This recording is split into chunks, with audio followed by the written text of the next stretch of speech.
सुप्रभात दोस्तों। वर्तमान भारत की स्थितियां किसी से छुपी नहीं है। महामारी से पूरा देश परेशान है और उससे बड़ी एक विडंबना है कि हमारा जो लोकतंत्र है उस पर बहुत आघात हो रहे हैं। कर्नाटक की सरकार गिरी, फिर गुजरात राज्यसभा के इलेक्शन, मध्य प्रदेश की सरकार गिरना, महाराष्ट्र में तकलीफ़ें। ऐसा लग रहा है जैसे जनता द्वारा जो चुने गए जनप्रतिनिधि हैं, विधायक हैं, सांसद हैं, इनकी देश में मंडियां लग रही है। एक नई कुरीति, एक नई प्रथा, एक नई रीति इस देश में स्थापित हो रही है कि विधायकों और सांसदों का बिकना, जो लोकतंत्र के लिए बेहद ही घातक है और बेहद ही दुर्भाग्यपूर्ण है कि विश्व का सबसे बड़ा लोकतंत्र, एक श्रेष्ठ और महानतम लोकतंत्र जिसका हम बहुत सम्मान करते हैं, वो लोकतंत्र आज रसातल में जा रहा है। हमें, मेरे जैसे हजारों युवाओं को, सैकड़ों युवाओं को इस ओर देखने और विचार करने की ज़रूरत है कि जिस लोकतंत्र को हम पूजते हैं, जिस लोकतंत्र को हम मानते हैं, उस लोकतंत्र की जो आज दुर्दशा है, ये किस कारण है। मुझे बोलने पर विवश इसलिए होना पड़ा कि मेरे परिवार के वरिष्ठ, मेरे पूजनीय, जिनका मैं बेहद सम्मान करता हूँ, मध्य प्रदेश के पूर्व मुख्यमंत्री आदरणीय राजा साहब श्री दिग्विजय सिंह जी साहब, उन्होंने अभी 9 जून को एक प्रेस कॉन्फ्रेंस में जब कहा कि सन 1985 में पूर्व प्रधानमंत्री श्री राजीव गांधी द्वारा एक कानून लाया गया था कि कोई भी नेता, कोई भी चुना हुआ जनप्रतिनिधि यदि पार्टी से इस्तीफा देकर, अपने पद से इस्तीफा देकर अन्य पार्टी में दल बदल करता है तो उसे चुनाव लड़ने के लिए 6 साल तक अयोग्य घोषित कर दिया जाए और उसे किसी भी प्रकार का लाभ न दिया जाए। वो कानून किसी कारणवश सुप्रीम कोर्ट के चलते, अन्य किसी दबाव के चलते, अन्य किसी कारणवश वो कानून ठीक से लागू नहीं हो पाया। उसमें कुछ कमियां रही होगी, जिसको दोबारा सशरीर लोकतंत्र में स्थापित करने के लिए 9 जून को पत्रकार वार्ता में जब आदरणीय श्री राजा साहब द्वारा कहा गया, तब मुझे भी इस बात पर विचार करने के लिए मैं उनसे विशेष प्रेरित हुआ कि वाकई हमें कौन कौन चीज़ों को और विश्व के महानतम लोकतंत्र में समाहित करना चाहिए। हमारे लोकतंत्र को किन किन चीज़ों की ज़रूरत है जिससे कि हम एक महान और श्रेष्ठतम लोकतंत्र को स्थापित कर सकें। इस ओर भी ध्यान देना चाहिए कि जिस प्रकार से एक चुनी हुई और एक लोकतांत्रिक सरकार को गिराकर, विधायकों को खरीद फरोख्त करके, उनको अन्य कोई लालच और प्रोत्साहन देकर के अन्य सरकार या अन्य पार्टी का सत्ता में आना, क्या उससे हम सदाचरण की उम्मीद रखते हैं? क्या इससे देश में भ्रष्टाचार नहीं बढ़ेगा? उस भ्रष्टाचार से आपके, हमारे जैसे हजारों, लाखों, करोड़ों आम जनता को तकलीफें होंगी। उसका सीधा दुष्परिणाम आपके, हमारे जीवन पर पड़ेगा। आम जनता की तरह हम बात करते हुए ये कहते हैं कि इस प्रकार की सरकारें यदि देश में स्थापित होंगी तो हॉर्स ट्रेडिंग, ये एक रेस बन जाएगी कि विधायकों को खरीदो और सरकार बनाओ। चुनाव पर किसी प्रकार का कोई ध्यान नहीं दिया जाएगा। आज हम देखें कि चुनाव कितने महंगे हो गए हैं। एक जनप्रतिनिधि यदि कोई चुनाव लड़ता है तो वो चुनाव आयोग की जो एक निर्धारित क्षमता होती है, उनके एक जो नियम कानून होते हैं, उससे कहीं ज़्यादा अधिक खर्चा करता है। करोड़ों अरबों रुपए जो काला धन होता है उसको सफ़ेद करना चुनाव में बड़ा काम आता है और करोड़ों रुपए से चुनाव लड़े जाते हैं। इतना खर्चीला चुनाव लड़ने वाला प्रतिनिधि क्या भ्रष्टाचार नहीं करेगा? क्या विधायकों से खरीदी हुई सरकार या उसका मुख्यमंत्री भ्रष्टाचार नहीं करेगा? या देश में भ्रष्टाचार के मामले नहीं बढ़ेंगे? निश्चित तौर से बढ़ेंगे। हमें ऐसी चीज़ों को रोकने के लिए और इन चीज़ों को ख़त्म करने के लिए मूलभूत से जिस परिवर्तन की ज़रूरत है, वो परिवर्तन है जनता को लोकतंत्र में, भारतीय संविधान में प्राप्त सबसे मजबूत, सबसे सशक्त हथियार, शस्त्र, जिसे आप और हम मताधिकार कहते हैं। हमें हमारे मताधिकार में अन्य और सशक्त चीज़ों को जोड़ने की आवश्यकता है। जनता को कुछ और अधिकार देने की ज़रूरत है, जिससे कि लोकतंत्र में और पारदर्शिता आए।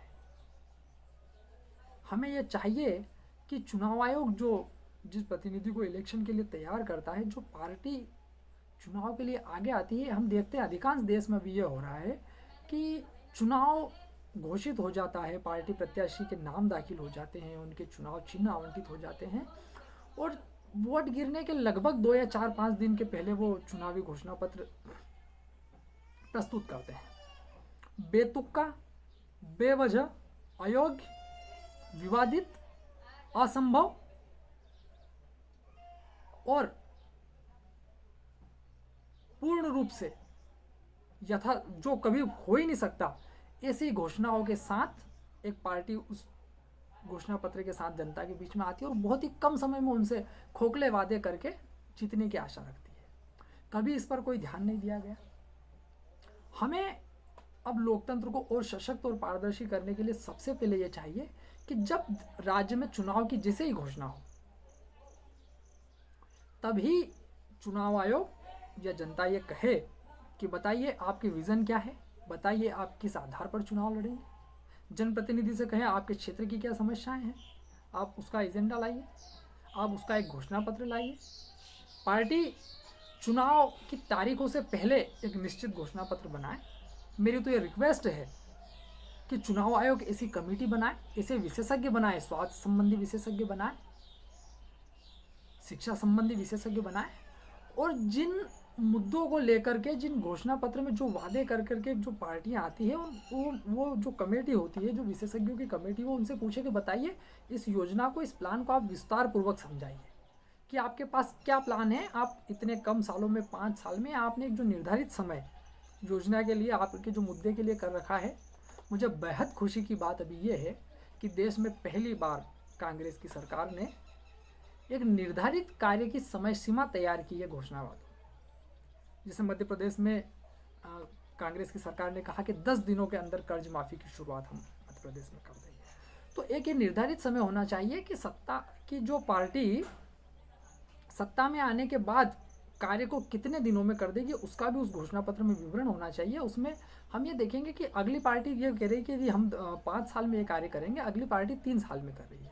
तो हमें 3 और 5 साल के बीच उनका जो प्लान है, उनकी जो कार्य की विस्तृत रूपरेखा है, वो हमारी कमेटी तय करेगी कि कौन सी बेहतर प्लानिंग है और वो जो प्लानिंग है वो जनता के बीच जाएगी और जनता इस पर ये डिसाइड करेगी कि इनमें से कौन बेस्ट है।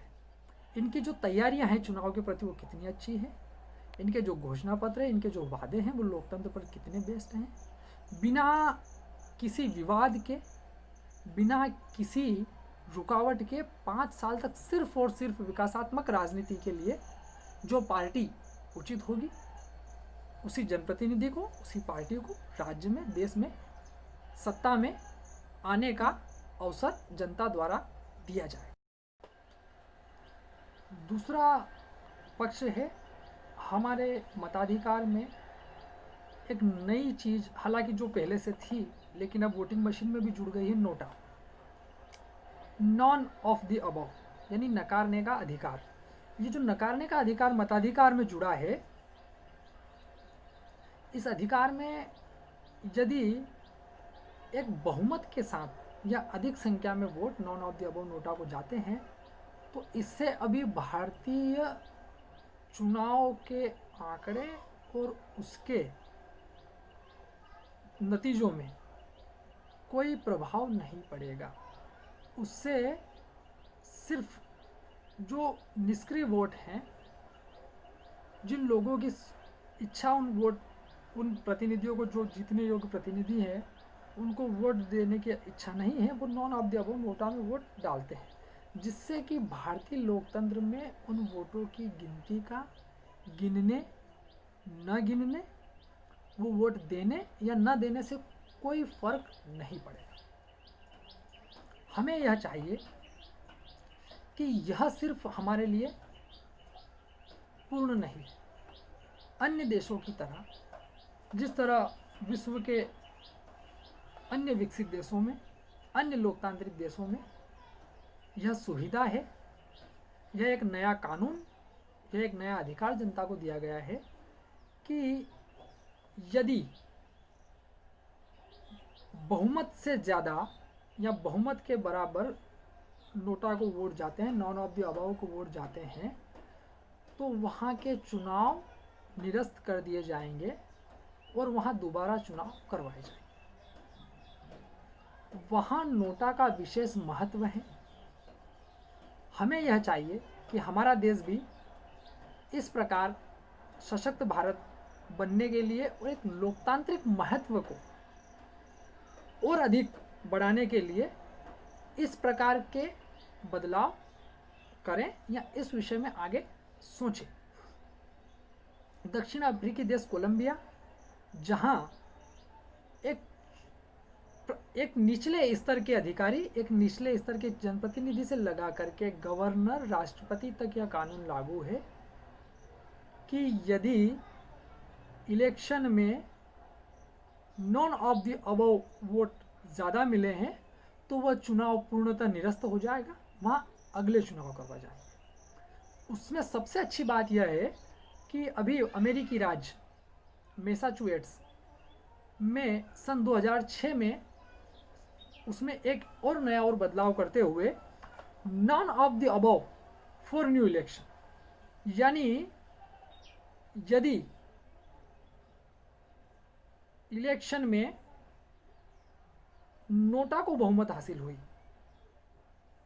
तो दोबारा चुनाव होंगे, लेकिन none of the above for new election उस चुनाव में, अगले चुनाव में, पिछले चुनाव में भाग लिए गए जितने भी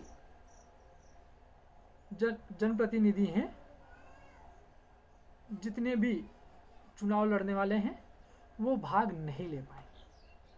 ना ही उनका कोई पारिवारिक रक्त संबंधी, उनका कोई निकटतम संबंधी उसमें भाग लेगा, जिससे देश में जो अभी अधिनायक तंत्र कई जगहों पर है, ऐसी बाहुबली सीटें, ऐसी ताकतवर लोगों की सीटें, जहां सिर्फ और सिर्फ वंशवाद ताकतवर लोगों की ही चलती है, जहां सैकड़ों हजारों योग्य, अक्लमंद और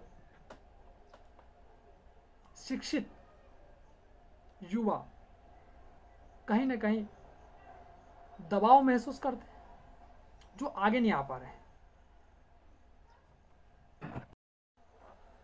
तीसरा और सबसे महत्वपूर्ण अधिकार, राइट टू रिकॉल, यानी वापस बुलाने का अधिकार। जिस जनप्रतिनिधि को आप और हम चुन करके अपने मतों के द्वारा जिस शक्तिशाली कुर्सी पर आसीन करते हैं, 5 साल तक जिसे हम लोग सत्ता सुख देते हैं, इसलिए देते हैं कि वो विकासात्मक राजनीति और विकास के लिए यथासंभव मदद करें। लेकिन हम देखते हैं कि उन 5 सालों में जनप्रतिनिधि करोड़ों रुपए कमाता है, बड़ी बड़ी गाड़ियाँ, बड़े बड़े बंगले, और स्वयं को स्थापित करता है। आज भी जनता और जनप्रतिनिधि के बीच की दूरी वही अंग्रेजों वाली है, जिस जमाने में ब्रिटिश शासनकाल यहाँ हुआ करता था। ब्रिटिश शासनकाल के आसपास कुछ 10-5 चमचे होते थे जो अच्छी अंग्रेजी बोलते थे और उन अंग्रेजी अधिकारियों की सेवा चाकरी में लगे रहते थे। आज एक जनप्रतिनिधि चुनाव जीतने के बाद वही 10-20 उसके जो चेले चपाटी होते हैं, वो जो दिन भर उनकी जिंदाबाद की जय जयकार करते हैं, सिर्फ और सिर्फ उनके विकास के विषय में सोचता है, अपने परिवार के विकास के विषय में सोचता है, और जनता को किसी प्रकार का लाभ नहीं देता है। जब जनता खुद को ठगा हुआ महसूस करती है, तब उसके प्रति कुछ नहीं कर सकती, क्योंकि 5 साल के लिए उसे चुन लिया गया है। तो ऐसे समय में एक महान शक्तिशाली और विशाल लोकतंत्र को यह अत्यंत आवश्यक है कि जनता को राइट टू रिकॉल का अधिकार दिया जाए, उस जनप्रतिनिधि को वापस बुलाने का अधिकार दिया जाए। इस अधिकार के तहत उस जनप्रतिनिधि के कार्यकाल का कुछ समय बीत जाने के बाद यदि ये सब पाया गया है कि यदि जनता की नज़रों में वो भ्रष्टाचारी दिखता है, तो पंजीकृत जो मतदाता हैं उस क्षेत्र के, वो उस क्षेत्र के मतदाताओं का 20% या 25% मतदाता यदि एक याचिका चुनाव आयोग में या हाईकोर्ट में या न्यायालय में दाखिल करते हैं कि हमें यह जो जनप्रतिनिधि है यह मंजूर नहीं है, हम दोबारा इसे पदच्युत करना चाहते हैं, तो 25% जनता यदि वहाँ याचिका दायर करेगी तो राइट टू रिकॉल के तहत वहाँ दोबारा रिकॉल इलेक्शन होगा और इससे जनप्रतिनिधि को लगातार भय बना रहेगा कि उसकी जवाबदारी, उसकी जिम्मेदारी जनता के प्रति है, न कि अपने सिलेक्टेड लोगों और अपने परिवार के प्रति, जिससे उसको हमेशा इस बात का भय रहेगा कि जिन लोगों ने मुझे चेयर पर बिठाया है वो मुझे बीच में भी चेयर से उठा सकते हैं। इसलिए हमारे देश को, हमें आज राइट टू रिकॉल वापस बुलाने का अधिकार की सख्त ज़रूरत है, जिससे एक सशक्त लोकतंत्र की स्थापना हो सके और राइट टू रिकॉल पंच से लगा करके प्रधानमंत्री हो, राष्ट्रपति हो, सबके लिए सेम हो। एक निश्चित अनुपात मतदाताओं का याचिका दायर करें, बहुमत का 25% याचिका दायर करें और यह चुनाव आयोग से या न्यायालय से मांग करें कि हमें यह जनप्रतिनिधि नहीं चाहिए, इसकी जगह या तो 1 वर्ष के लिए रिकॉल अधिकारी जो होगा वो प्रशासन देखेगा या इसमें चुनाव हो जाएगा। इस प्रकार के यदि अन्य विकल्प लोकतंत्र में जुड़ जाएंगे, हमारा चुनाव बहुत ही कम पैसे में, बहुत कम समय में, बहुत अच्छे तरीके से संपन्न हो जाएगा, भ्रष्टाचार देश में कम होगा।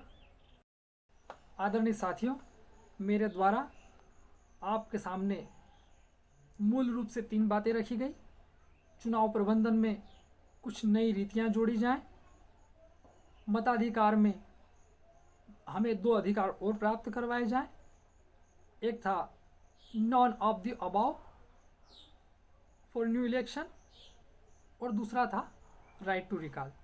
ये चीज़ें यदि भारत में जुड़ती है तो हम लोग एक महान लोकतंत्र की जिम्मेदारी को स्थापित करने के एक कदम और अग्रसर होंगे। मेरे द्वारा दी गई जानकारी आपको कैसी लगी हो, अच्छी लगी हो तो आगे बढ़ाएं। धन्यवाद। जय हिंद।